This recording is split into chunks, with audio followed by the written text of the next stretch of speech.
Right. Anything, मतलब अभी भी आप लोग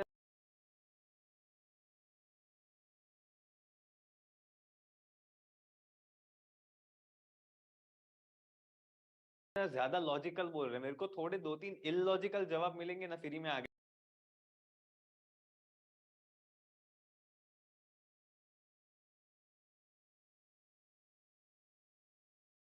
बढ़ने वाला हूँ। Think out of the box. ये तो सब already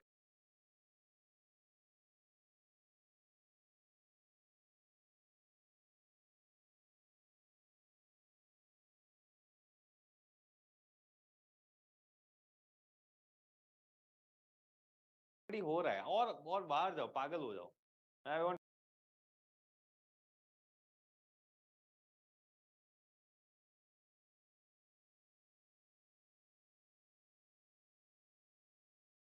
madness, I want literal madness.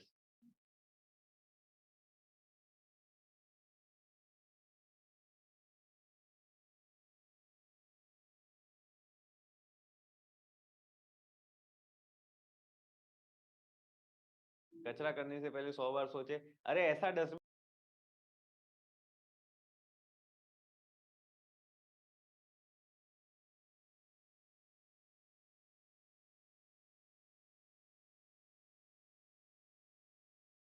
जो डस्टबिन के आजू बाजू अगर आपने कचरा डाला ना, तो वो डस्टबिन के अंदर से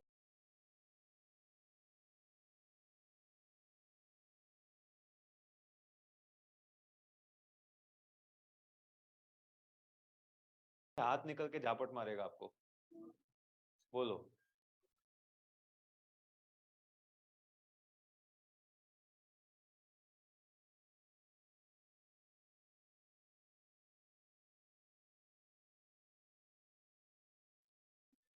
as a logical, come on, ऐसे 3-4 मेरे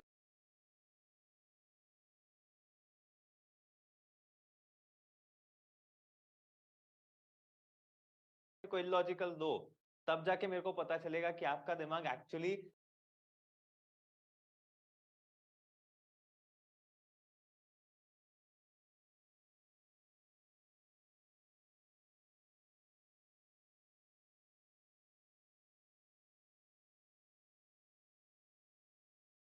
बॉक्स के बाहर जाने का वो कैपेसिटी रखता है।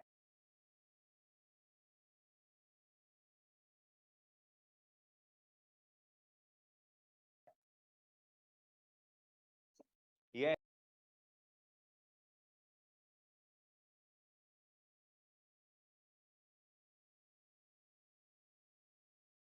ऐसा डस्टबिन कि जहां पे भी आप कचरा डालो ना, वो सेंस करके वहां पे जाके उसको उठा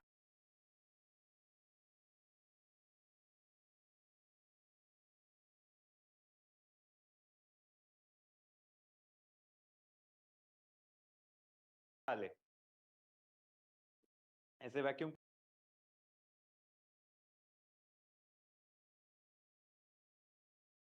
क्लीनर्स ऑलरेडी आ चुके हैं, राइट। सो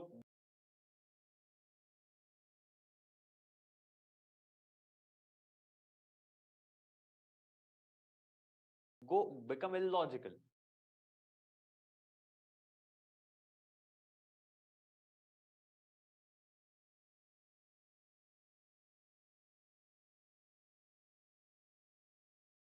कलेक्शन का मेहनत ही बचाना हो तो हर एक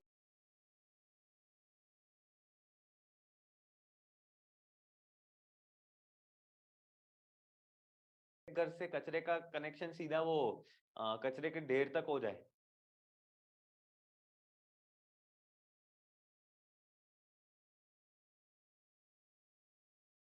हर एक घर से, तो उसका भी गटर लाइन जैसे centralised system.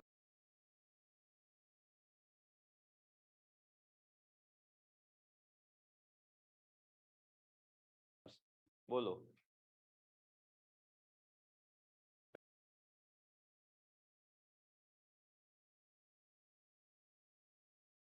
Right, robotic dustbin, absolutely. So I hope you are getting, yes yes Supriya, please feel free, go ahead, बताते जाइए।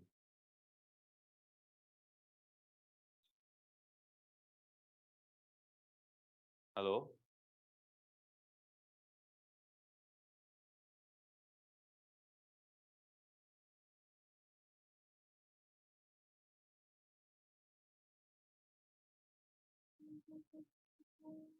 सुप्रिया आप अनम्यूटेड ही हैं, बताइए।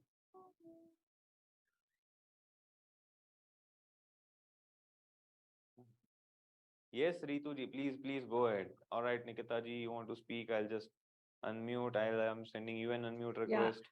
तो बेसिकली मैं ये कह रही हूँ कि अगर गाड़ी वाला कचरा ले जाते समय गिरा देता है, जो आपका क्वेश्चन था, तो क्यों ना पॉलिथीन का ही मुंह उसको बता दे कि कचरा गिर गया, उठा लो मुझे।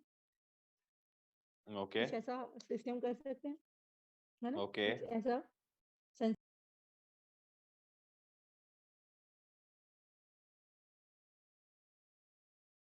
सर आपने इलॉजिकल मांगा, मैंने दे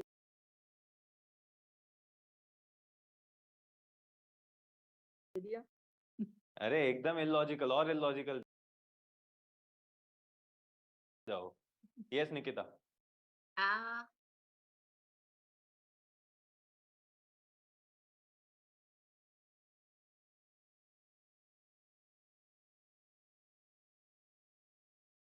एक बिल्डिंग बनाएंगे और उसमें कार्ड सिस्टम रहेगा, कार्ड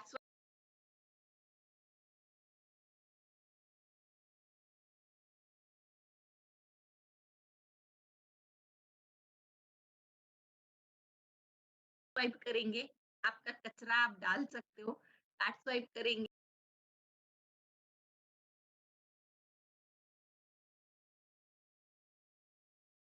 आप निकलोगे तो वो कचरा अंदर ही वो मतलब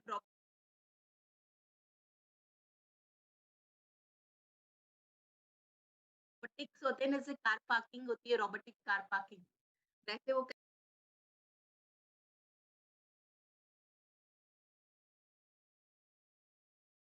कचरा लेके जाएगा और वो डिस्पोज ऑफ कर देगा।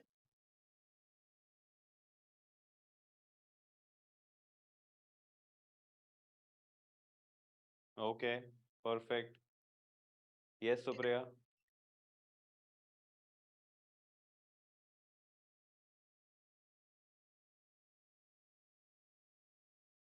सुप्रिया आपका वॉइस नहीं आ रहा है, मतलब अब शायद हेडफोन निकाल के ट्राई करेंगे तो प्रॉब्ली आपका वॉइस आएगा। ऑलराइट, रोबोटिक कचरा कलेक्टिंग मशीन, ओके। आप सब सोचेंगे सर ट्रेनर बनने आए थे, आपने तो कचरे वाला बना दिया।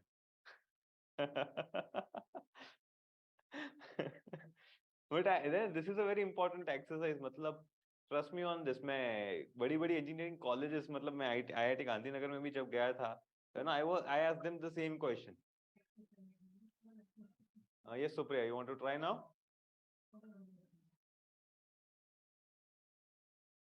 आई गेस आपका ऑडियो कनेक्टेड नहीं है। आप ऐसा हो तो एक बार एग्जिट करके रीजॉइन कीजिए तो आपका आसानी हो जाएगी। बिकॉज दोस्तों होता क्या है, ये मैं पता है क्यों करवा रहा हूँ। हम सभी लोगों ने जो जिंदगी जी है ना, इस जिंदगी में हमारे लॉजिक ने हमको कई सारी जगहों पे रोक दिया है, और ब्रेनस्टॉर्मिंग करने के लिए वो लॉजिक हमें तोड़ना पड़ेगा। वो लॉजिक हम जब तोड़ेंगे ना, तब जाकर हम एग्जैक्ट ब्रेनस्टॉर्मिंग कर पाएंगे, राइट? सो ब्रेनस्टॉर्मिंग के लिए मैं आपको फिल्टर बेसिकली हटाना चाह रहा था। जो फिल्टर आप जैसे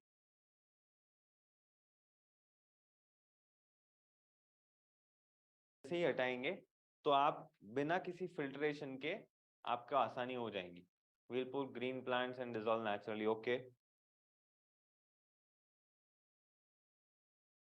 Disappearing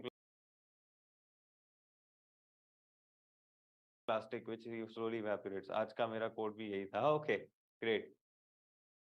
सो यू नो मुझे पता नहीं था मैं अंतर्यामी भी हूँ, मैं पढ़ लेता हूँ। So let us come back to the screen. तो ब्रेनस्टॉर्मिंग क्या होता है?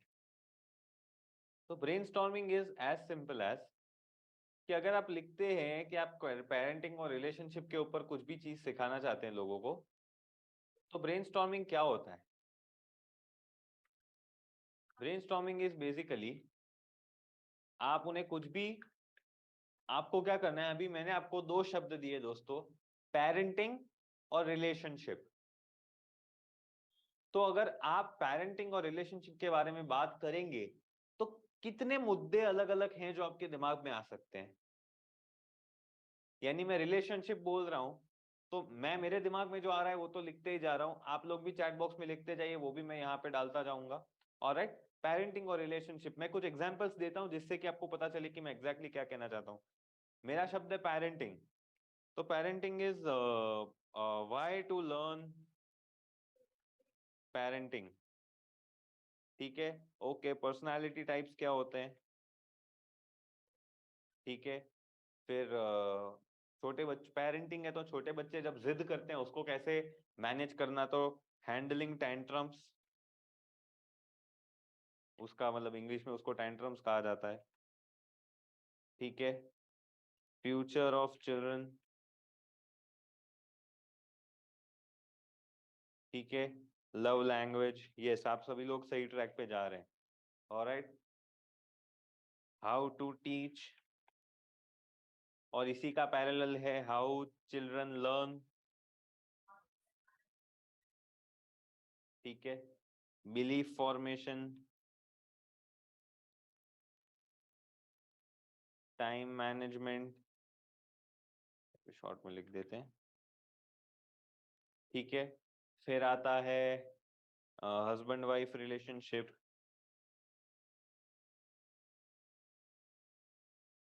फिर आता है प्ले एंड लर्न, और इसी को मैं एक और नजरिए से लिखूं तो स्टडी वर्सेस फन का बैलेंस, ठीक है। Now let me just copy paste these things. तो क्रिएटिविटी का आपने पॉइंट बोला, वो मैं यहाँ पे लिख देता हूँ, ठीक है। सिलेक्ट राइट फ्रेंड्स, ठीक है। Decision making,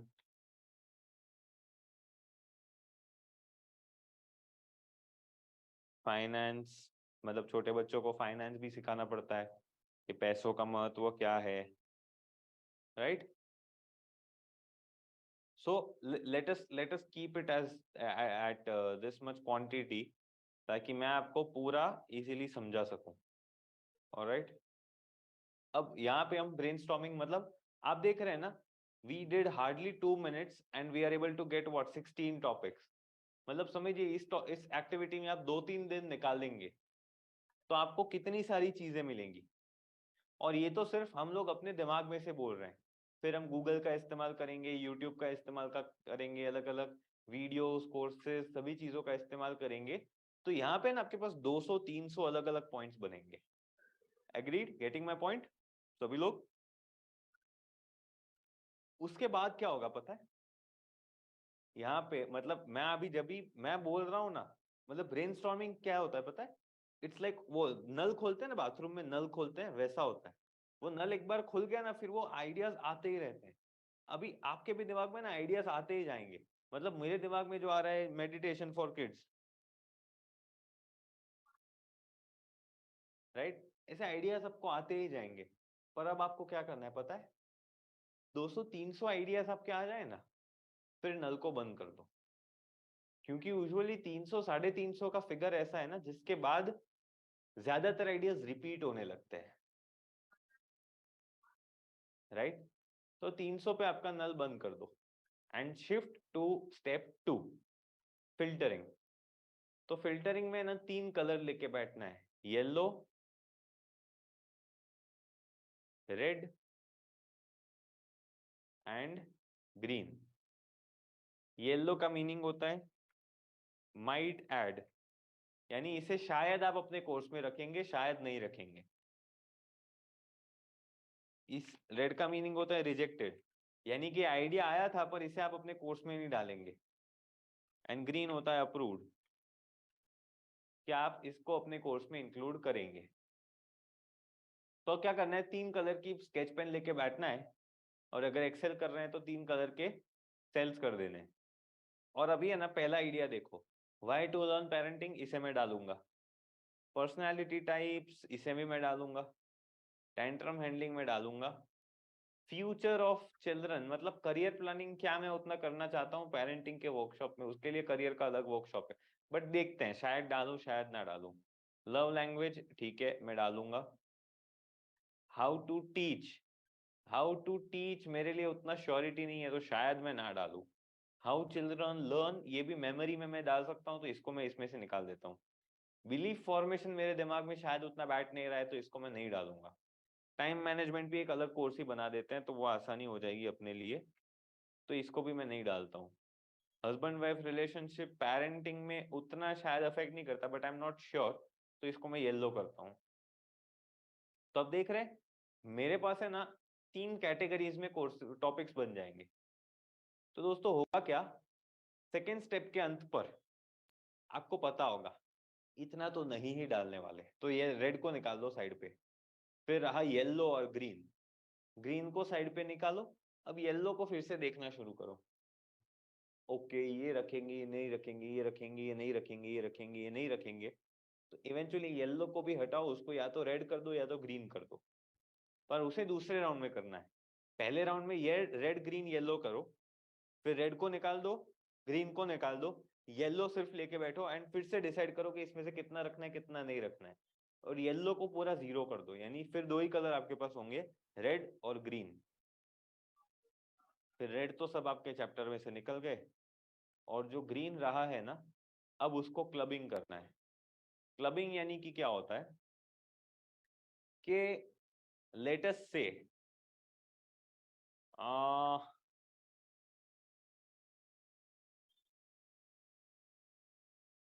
things a kid should learn.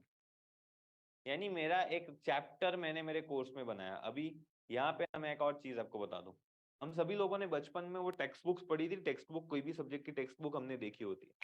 अभी हर एक टेक्स्ट बुक के शुरुआत में एक चीज कॉमन होती है, उसे कही जाती है इंडेक्स। इंडेक्स इंडेक्स हम सभी लोगों ने देखी है। इंडेक्स क्या होती है, चैप्टर 1 उसके अंदर 1 2 3 4 5 टॉपिक, चैप्टर 2 उसके अंदर 1 2 3 टॉपिक, चैप्टर 3 उसके अंदर 20 टॉपिक। ये हम सभी लोगों ने एक टेक्स्ट बुक्स देखी हुई है, सभी लोग हेलो, ऑलराइट। तो वैसे ही आपके कोर्स का भी एक टेक्स्ट बुक, आपके कोर्स का भी एक इंडेक्स बनेगा। तो वो इंडेक्स कैसा बनेगा, चैप्टर उसके अंदर कितनी चीजें आप सिखा रहे हैं, चैप्टर उसके अंदर कितनी चीजें सिखा रहे हैं। यानी कि सपोज मैं एक चैप्टर बनाता हूँ things a kid should learn, तो उसके अंदर मैं स्टडी वर्सेस लाइफ, ये और ये सपोज इतनी चीजें डाल रहा हूँ। तो यानी मेरा चैप्टर हो गया things the kid should learn, यानी इतनी चीजें हर एक बच्चे को सीखनी चाहिए। तो उसके अंदर मैं video 1 video 2 video 3 video 4 video 5 video 6, यानी कि इस चैप्टर में मैं 6 वीडियोस डालूंगा, राइट। फिर दूसरा आता है लेट अस से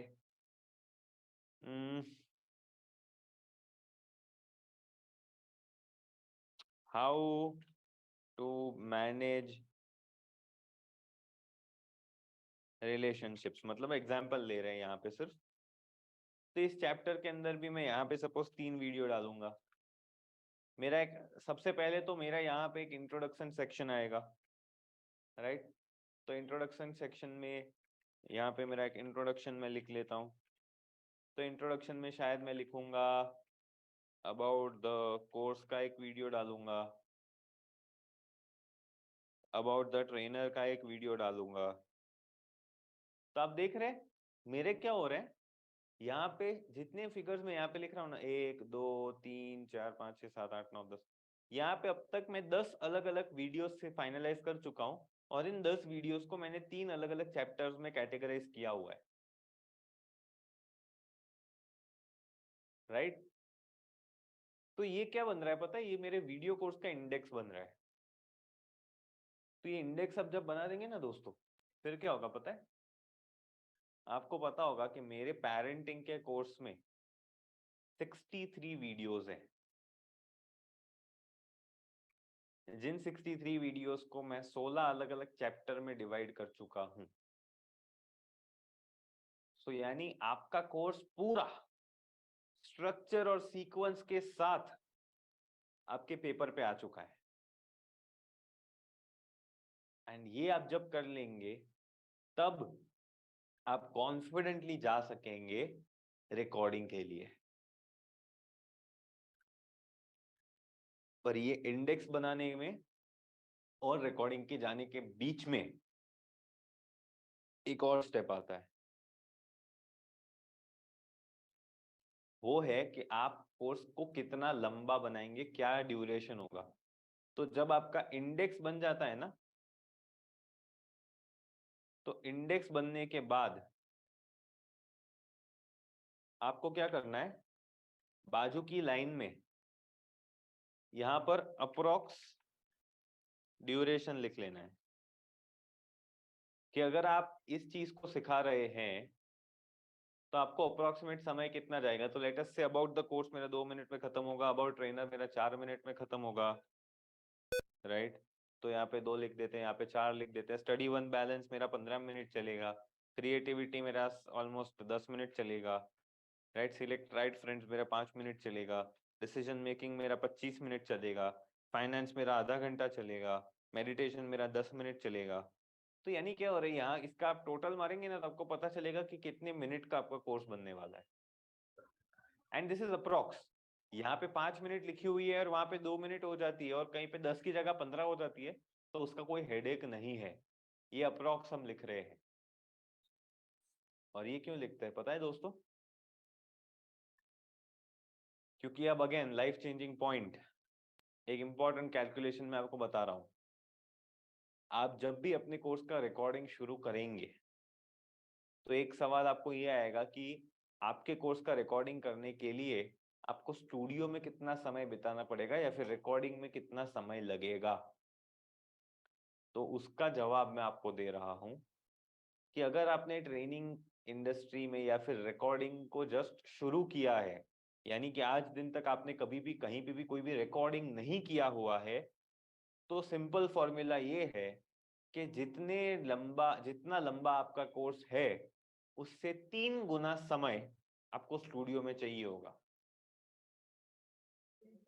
यानी कि अगर आपका 3 घंटे का कोर्स है तो आपको स्टूडियो में मिनिमम 9 घंटे चाहिए होंगे। अगर आपने रिकॉर्डिंग का काम जस्ट अभी पहली बार कर रहे हैं, शुरू कर रहे हैं, तो अगर आप थोड़े सहमे हुए हैं, उसमें थोड़ा एक्सपीरियंस है आपको कैमरा के सामने, तो आप उसे 2 टाइम्स से मल्टीप्लाई कर सकते हैं। यानी कि 3 घंटे के कोर्स को शूट करने के लिए आपको 6 घंटे चाहिए होंगे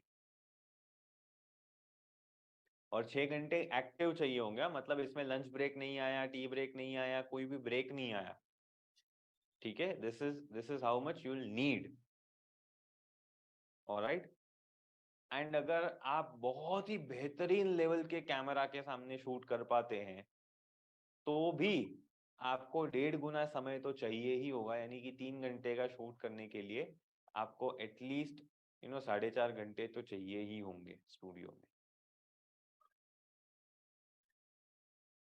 ये आपका स्टैंडर्ड एवरेज है। ये पूरे अब तक मैं 200-300 से भी ज्यादा शूट्स करवा चुका हूं और ये मेरा एवरेज बैठ रहा है, ऑलराइट। तो इससे ये मैंने आपको क्यों बताया पता है? क्योंकि आप जहां कहीं पे भी शूट करने जाएंगे, वो स्टूडियो आप रेंट पे लेंगे, वो स्टूडियो आपका खुद का तो होगा नहीं, आप खरीद तो नहीं लेंगे, वो स्टूडियो आप रेंट पे लेंगे। तो कितने समय के लिए रेंट पे लेना, उसका कैलकुलेशन आप ऐसे कर सकते हैं, right. So this is the standard calculation for content is to recording time. तो इतना समय आपको चाहिए होगा स्टूडियो में कैमरा के सामने खड़े रहने के लिए। इसका एग्जाम्पल देता हूँ, मतलब एक सिंपल एग्जाम्पल मैं आपको दूं ना, तो गुणी गुरु जब हमने शुरू किया था ना, जब हमने पहली बार मैंने, अडिया सर ने, वाय सर ने, हम सभी लोगों ने कैमरा के सामने शूट करना शुरू किया, तो आई रिमेम्बर कि हमने 13 दिन तक, 13 डेज कांस्टेंट हमने शूट किया था। 13 फुल डेज, मतलब सुबह ऑलमोस्ट 12-12 घंटे के हम शूट्स करते थे, बिकॉज वो स्टूडियो तब हमने रेंट पे लिया हुआ था। तो हमने 13 दिनों तक एक स्टूडियो रेंट पे लिया। सुबह आई रिमेम्बर 8 बजे से लेकर सुबह के रात को 8 बजे तक वो पूरा शूट हम 12 घंटे करते थे। एंड मैंने, अढ़िया सर ने और वाय सर ने ना टर्न्स निकाले हुए थे। मतलब सुबह पहली शिफ्ट में ना वाय सर जाते थे तो at 8 he used to go in the studio, start shooting. तो दोपहर 2 बजे तक वो 1 बजे तक वो करते, मतलब लंच ब्रेक तक ज्यादातर वो करते थे, 4 घंटे उन्होंने किए। देन 1-1:30 बजे अडिया सर शुरू करते थे, तो वो करते थे शाम को ऑलमोस्ट 4:30-5 बजे तक। 5:30 बजे तक, 5-5:30 को मैं चला जाता था, तो मैं खींच लेता था 8-8:30 बजे तक। तो इस तरीके से हम एक दिन में 3 टुकड़ों में अलग अलग 3 लोग शूट करते थे। बिकॉज क्या होता है, आप चाहे कितने ही एक्सपीरियंस ट्रेनर ही क्यों ना हो, आपका गला भी एक पॉइंट के बाद दुखेगा, राइट? सो आपको भी ब्रेक की जरूरत है। And trust me on this, आपने शायद एक्सपीरियंस किया होगा, शायद आपने एक्सपीरियंस ना किया हो, तो मैं आपको बता दूं, स्टेज पे 12 घंटे बोलना आसान है, पर कैमरा के सामने 2 घंटे बोलना है ना, मुश्किल।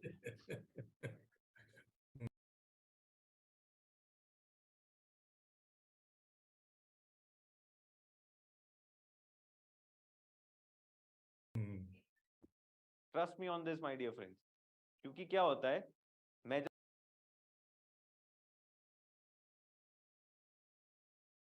जब स्टेज पे बोल रहा हूं ना, तो सामने मुझे रिएक्शंस मिल रहे हैं,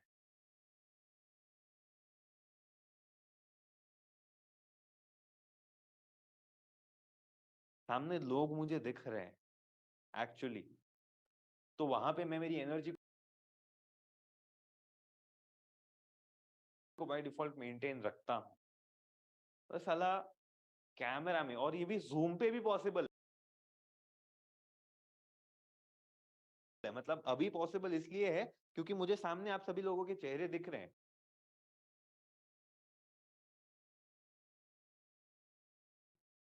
राइट? और बाय द वे, कल मैं आपको ये पूरा सेटअप भी मैंने क्या किया हुआ है वो भी मैं आपको दिखाने वाला हूँ। ऑलराइट, सो आपको भी कैसे ये सेटअप्स करने को पता चलेंगे, वो भी मैं आपको सिखाने वाला हूँ। सो जूम पे भी पॉसिबल है, पर जूम नहीं है, मैं तो वीडियो रिकॉर्ड कर रहा हूँ। तो रिकॉर्डिंग में सामने सिर्फ एक ही चीज होगी, वो है कैमरा। और कैमरा एक ऐसा प्राणी है जिसकी एक ही आंख होती है, और वो एक ही आंख आपके सामने घूरती रहेगी, पलक भी नहीं झपकाएगी, कोई रिएक्शन नहीं मिलेगा आपको। यानी जस्ट एज्यूम करो आप कैमरा को जोक बोल रहे हैं, कैमरा को कहानियां बता रहे हैं, आपकी एनर्जी बाय डिफॉल्ट ड्रेन होगी। और इसीलिए है ना, हम अच्छे अच्छे गैप में, मतलब 3-4 घंटे की ही हम शूट्स करते थे। बट ट्रस्ट मी, ये भी उतना टायरिंग था कि 5वें-6ठे दिन है ना, मेरा शाम का शूट होता था, तो सुबह भाया सर का फोन आ रहा है, ध्रुव आज सुबह का मेरा शिफ्ट तू ले लेना यार, मेरा गला दुख रहा है, मैं अब घंटा ले गया हूँ अभी। मैं बोल रहा हूँ, मैं बोला वाया सर मैंने मेरा शिफ्ट ऑलरेडी को मैं अडिया साहब को देके बैठा हूँ, मैं घर पे ही रहने वाला हूँ आज। तो फिर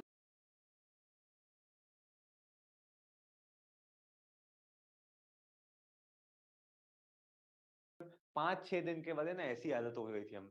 और समझो 8 साल, अडिया सर 30 साल, वाया सर 12 साल, इतने इतने सालों से ट्रेनिंग इंडस्ट्री में अपने खुद को घिसने के बाद भी 5-6ठे दिन पे हमारी ये हालत हो गई थी। बट फिर भी लड़े झगड़े कुछ भी करके 13 पूरे दिन हमने शूट किया। यानी 13 दिन को अगर हम 12 से भी मल्टीप्लाई करते हैं ना, तो we are at approximately 156 hours spent in studio. 156 घंटे हमने स्टूडियो में बिताए थे, and we got an output of 70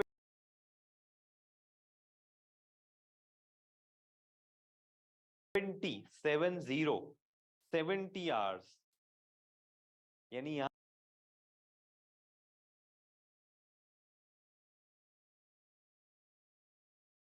पे भी आप देखेंगे ना, तो मोटा मोटी 2 टाइम्स का ही एवरेज बैठ रहा है।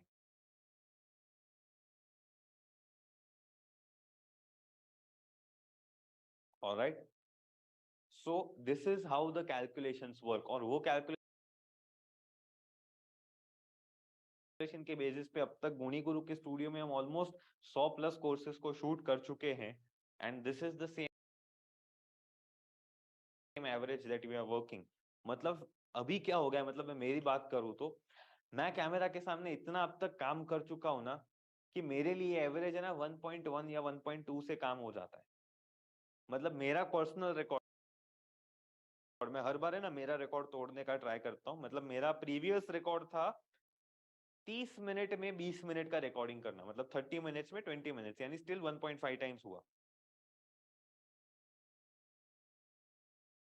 बट मैंने लास्ट जो मेरा एक यूट्यूब वीडियो शूट किए थे 2, I broke my record 29 minutes में मैंने 27 मिनट्स का रिकॉर्डिंग किया था, राइट। सो मैं हर बार मेरे खुद के record, it's just for my own satisfaction, मैं ये गेम सब करते रहता हूँ। बट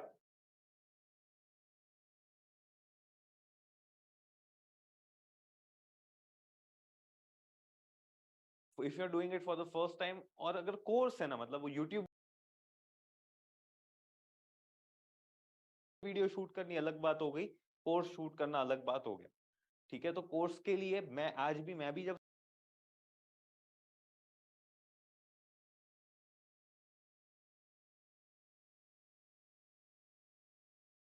स्टूडियो में आता हूँ, आई टेक 2 टाइम्स, मतलब मैं 2 गुना टाइम ले ही लेता हूँ। क्यों? क्योंकि हर एक वीडियो के बीच में मुझे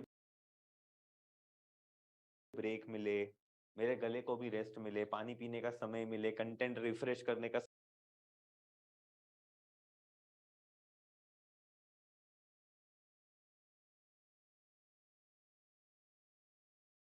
समय मिले। इन सभी चीजों के लिए I take two extra time.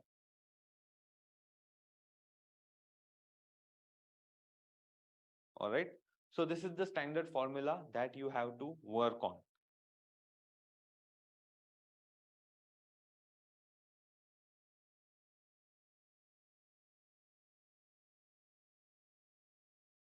So content development के 3 स्टेप्स हमने देखे। ब्रेनस्टॉर्मिंग, जहां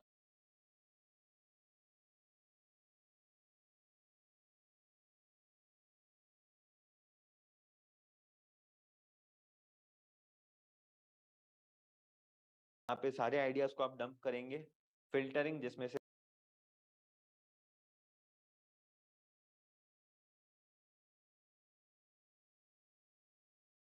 रेड ग्रीन येलो का आप सिस्टम करेंगे। अल्टीमेटली फिल्टरिंग तब खत्म होगा जब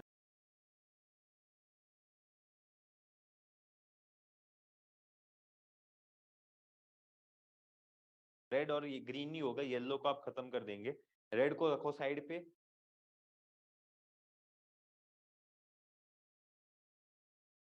ग्रीन को लेके बैठो, उसको क्लब करो कि ये 3 एक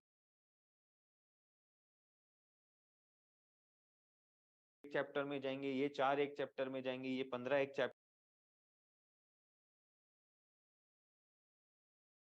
में जाएंगे। ऐसे करके आप अपना पूरा कंटेंट को डिजाइन कर सकते हैं। अब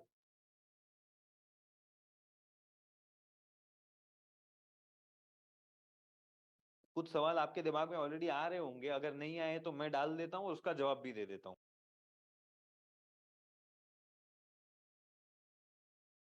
आपको। आइडियली आपका कोर्स कितना लंबा होना चाहिए? What is the best duration?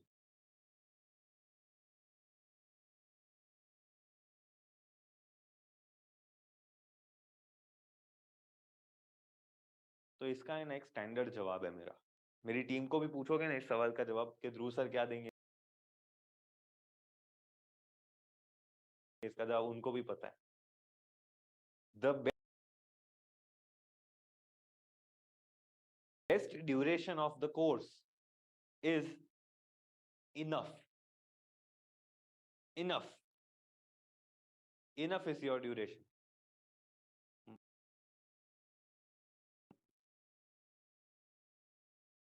Enough का मीनिंग क्या होता है? जितना जरूरी है उतना।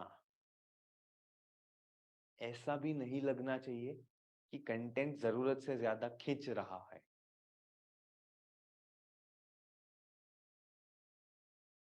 और ऐसा भी नहीं लगना चाहिए कि यार आधा अधूरा रह गया, राइट? सो आप 20 घंटे का भी करेंगे,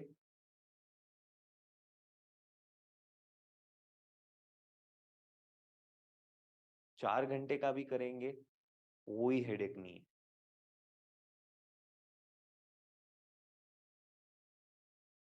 ऑलराइट, स्टूडियो के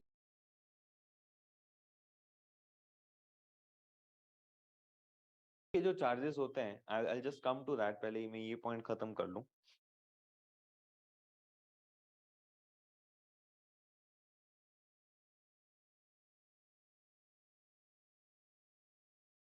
दोस्तों ड्यूरेशन एक ऐसी चीज है ना,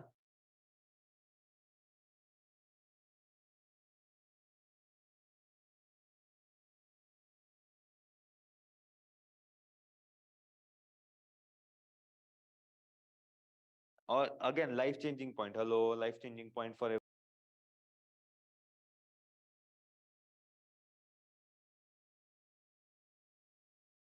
एवरीवन। आपका वीडियो कोर्स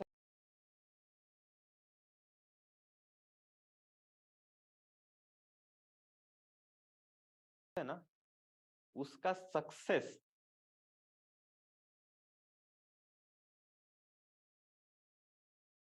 इससे अगर आप नापेंगे ना कि आपके कोर्सेज कितने लोगों ने खरीदा,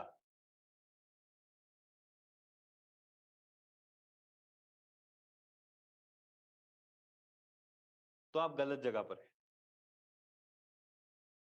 क्योंकि कितने लोगों ने आपके कोर्स खरीदे ना, वो तो प्रूफ है कि आपका सेल्स पावरफुल है, राइट? पर आपका वीडियो कोर्स कितना सक्सेसफुल है ना, उसका फॉर्मूला क्या है पता है? कि कितने लोगों ने आपका कोर्स खरीदा और उतने लोगों में से कितने लोगों ने उस कोर्स को एक्चुअली कंप्लीट किया, राइट? तो इसे टेक्निकल लैंग्वेज में कहा जाता है कंप्लीशन रेट। मतलब आपके कोर्स का कंप्लीशन रेट क्या है, वो आपका सक्सेस पैरामीटर है। तो यानी अगर आपके कोर्स को 1000 लोग खरीद रहे हैं पर 10 ही लोग कंप्लीट कर रहे हैं, तो your course is not that successful. कभी सेलिब्रेट मत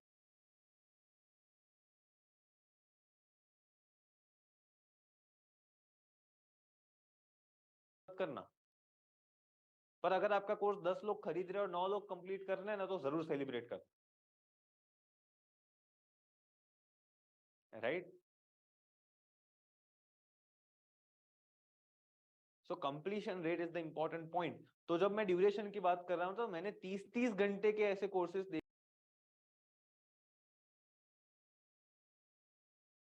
देखे हुए हैं जो 80-90% कंप्लीशन रेट पे काम कर रहे हैं।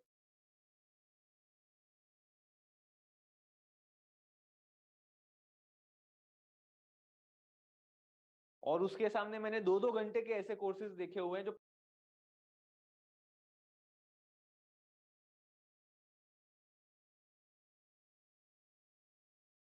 5% कंप्लीशन रेट पे भी नहीं पड़े हैं। तो यानी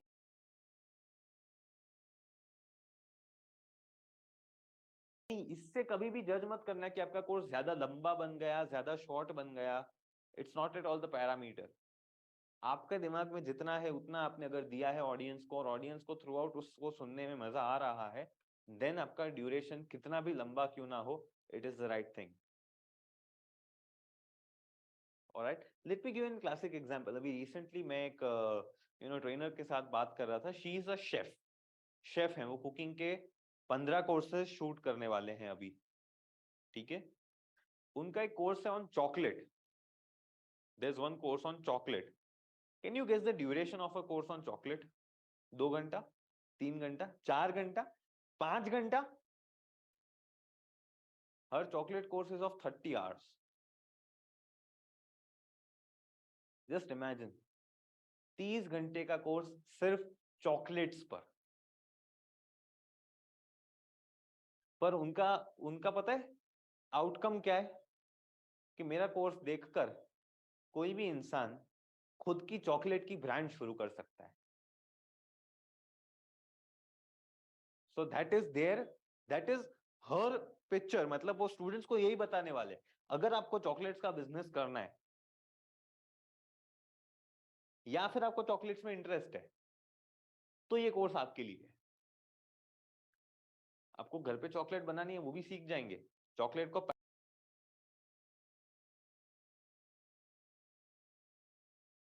पैकेज कैसे करना वो भी सिखाऊंगा। मतलब लिटरली चॉकलेट के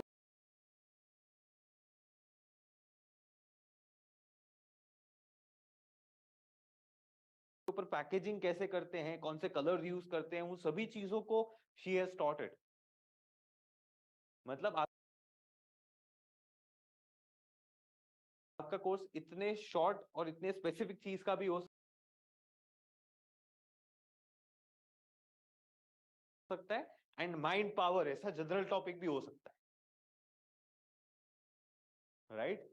so it is entirely your decision, it is your baby, make it the way you want it,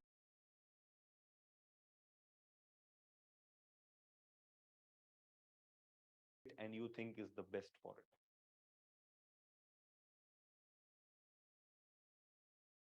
and इसमें है ना, कोई भी इंसान आपकी हेल्प नहीं कर पाएगा। सो राजेश्वर जी, अगर आप 30 से 40 साल के आईटी प्रोफेशनल्स को टारगेट कर रहे हैं और आप उनको कुछ सिखाना चाहते हैं ना, तो आप उनको सिखाना चाहते हैं और आप उनको सिखाने वाले हैं। आप क्या सिखाने वाले हैं ना, वो आपके अंदर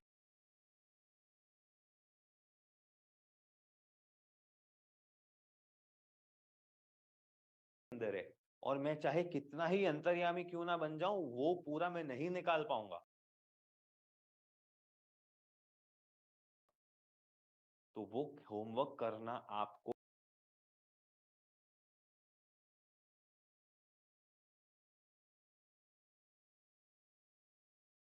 ही पड़ेगा, राइट? सो दोस्तों, that is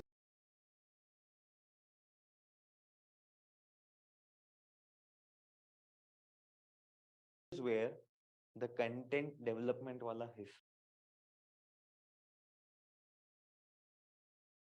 lies. Alright, so that was the second aspect. Okay, Supriya ji ने, okay, I'll answer the two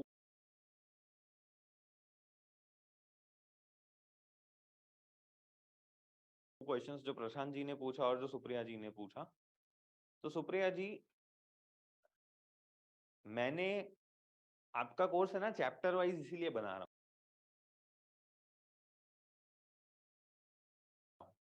कि लेटेस्ट से आपने एक चैप्टर के अंदर 6 वीडियो डाले, पर कल उठ के आपको उसमें एक 7वां डालना है। तो ऑनलाइन कोर्सेज का बेस्ट बेनिफिट क्या होता है पता है? आप एक वीडियो बीच में ऐड कर सकते हो। लाइव में नहीं होगा। अगर आप 1000 लोगों को सिखा चुके और आप कोई टॉपिक भूल गए तो फिर से 1000 को इकट्ठा नहीं कर पाओगे कभी। ऑनलाइन का वो ब्यूटी है और वो बेनिफिट है कि आपके लिए कभी भी एडिशन करना है, कभी भी सब्ट्रैक्शन करना है, कोई भी मॉडिफिकेशन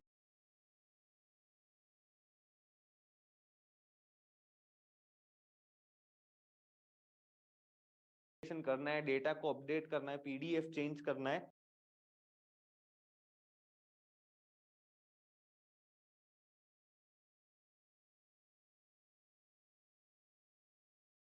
वो सभी चीजें आप कभी भी कर पाएंगे बिकॉज इट्स ऑनलाइन।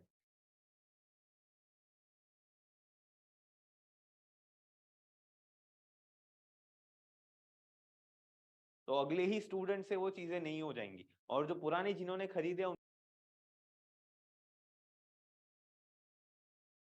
उनको भी अब नई चीजें दिखने लगेंगी। तो that's the beauty of online. Answering the second question जो प्रशांत जी ने पूछा, प्रशांत जी, स्टूडियो के चार्जेस, कैमरामैन के चार्जेस, एडिटिंग के चार्जेस, डिजाइनिंग के चार्जेस फिक्स नहीं होते।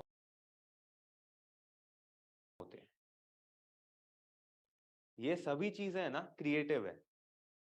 मतलब मैं एग्जांपल देता हूँ, मुझे खुद वीडियो एडिटिंग आता है, मुझे खुद ग्राफिक डिजाइनिंग भी आता है, मुझे खुद सॉफ्टवेयर डेवलपमेंट भी आता है, मुझे खुद ये वेबसाइट डेवलपमेंट भी आता है, ऐप डेवलपमेंट भी आता है, कोडिंग भी कर सकता हूँ, थोड़ा बहुत हैकिंग भी कर लेता हूँ। ये सभी चीजें ना मैं R&D कर करके सीखा हूँ। मैं खुद वैसे इंजीनियर हूँ। ऑलराइट, तो ये सभी चीजें मैंने जो की है ना,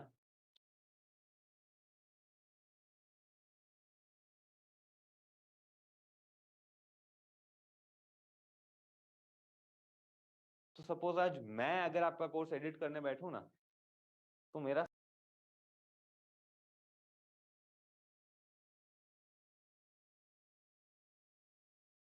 साल का 2 लाख मिनट का एक्सपीरियंस बनता है। तो मैं अगर आपका कोर्स एडिट करने बैठूंगा ना, तो मैं बोलूंगा प्रशांत जी आपका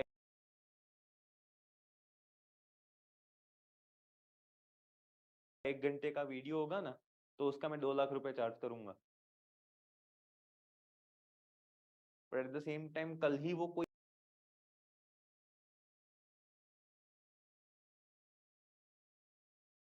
अरीना एनिमेशन या ऐसे कोई ना कोई क्लासेस में से निकला हुआ वीडियो एडिटर होगा ना,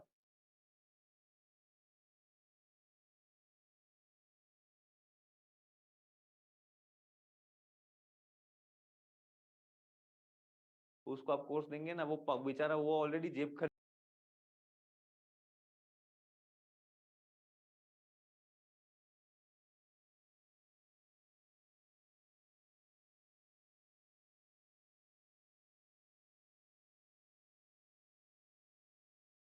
के लिए पैसे ढूंढ रहा है, तो वो 2,500-3,000 में भी आपको करके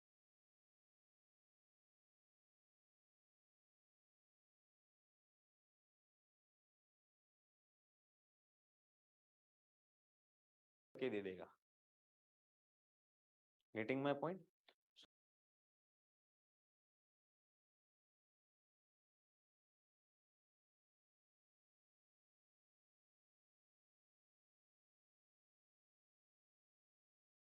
तो ये सब है ना क्रिएटिव फील्ड्स होती है। तो क्रिएटिव फील्ड्स का प्रॉब्लम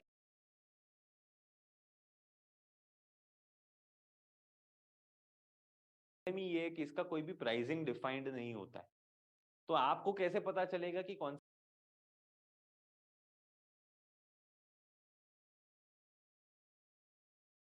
सा प्राइस सही है या कौन सा प्राइस गलत है? ठीक है, सो आप जो भी काम जिससे भी करवा रहे हैं ना, उससे सैंपल मंगवाओ।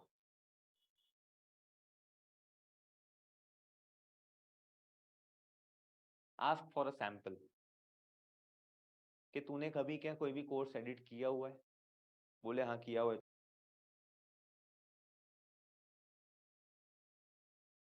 तो सैंपल भेज, सैंपल चेक करो, पहले टेस्ट चेक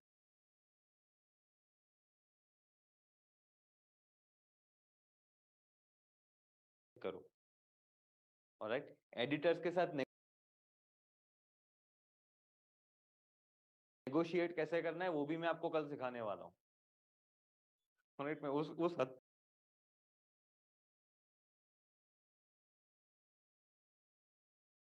तक आपको इन डेप्थ सिखाने वाला हूँ। तो एडिटर्स के साथ और वो सब चीजों को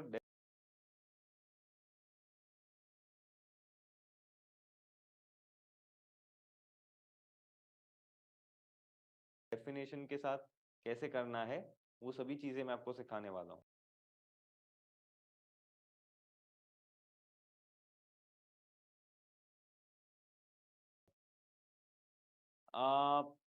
प्रशांत जी 12 से 15,000 रुपए मिनिमम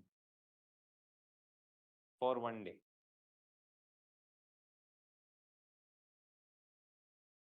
मतलब I am talking about the whole deal. मतलब पूरा आपको प्रोफेशनल रिकॉर्डिंग सेटअप मिलेगा, कैमरामैन मिलेगा,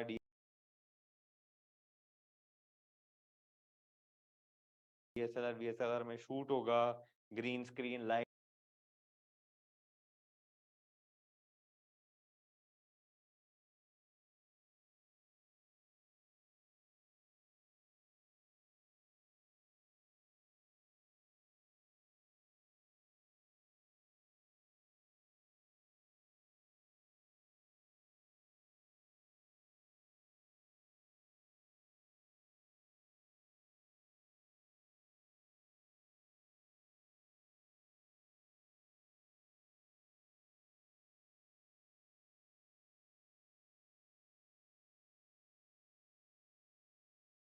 lights, chroma, everything, then we're talking at 10-15,000 rupees